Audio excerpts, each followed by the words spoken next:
What's up, guys? It's my first Q&A video. Got a couple of questions in, and I'll make it as quick and straight to the point as I can. Matt Gary, Big Matt Gary asked, how often do you touch and go versus pause, and at what point do you start pausing for bench? Well, I like to pause the last rep of every top set. And I like to do the last rep because basically I'm tired at that point, and I like to make my training as hard as possible in comparison to the meet. And the meet, I'm only pausing the last three. I even warm up, touch and go. To tell you the truth, I'm a lot better at pausing than I am at touch and go. Touch and go, it seems to be, and because I don't slam the bar on my chest. I tend to kind of come down, touch my chest real fast, and blast the weight up. And what it does is it allows me to not get any rest. When I pause, it's almost like I'm able to rest on my chest, and it gives me more energy. I don't like to do that. I like to make it as hard as possible. So it's that, say if I'm doing 5 reps, it tends to be, or it tends to feel like I'm doing one really long rep in comparison to 5 singles with the pause reps. So that's kind of that. When I'm getting really close to a meet, I might pause a little bit longer. I might not do a quick pause. I'll do, 2-second, 3-second pause, because I've been to a couple competitions, especially the Arnold, the last time I was there in 2014, where the press commands were a little long. So I like to practice for that too. But hope that answers your question there. Shayna White,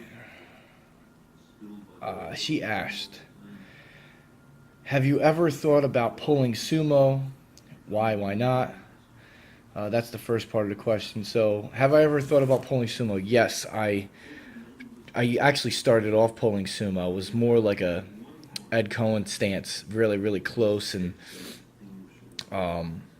after a while, I got so big upper body wise that I couldn't fit my arms in between without being rounded over. And I tried to stand wide, and what it did was it just screwed up my hips, and my hip structure isn't really built for sumo. I should be pulling sumo with the short arms, the long torso, but my hips just won't let me. It kills my squat. It takes like 200 pounds off my squat and turns me into a shitty lifter. That's why I pull conventional, and I just kind of, there's technique involved, but if you've ever seen me in a meet, I just kind of go out there like a maniac and grab the bar and drive it as hard as I can off the floor and brute force that shit all the way up. Do I do a lot of dumbbell shoulder work?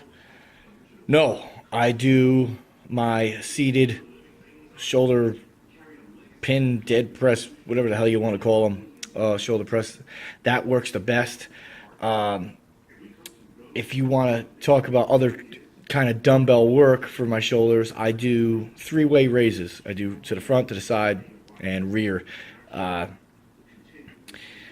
far as pressing, though, no. The reason why I like the dumbbell raises is because for years I had horrible shoulder pain, and I don't know if anything's torn in there or not. Anyway,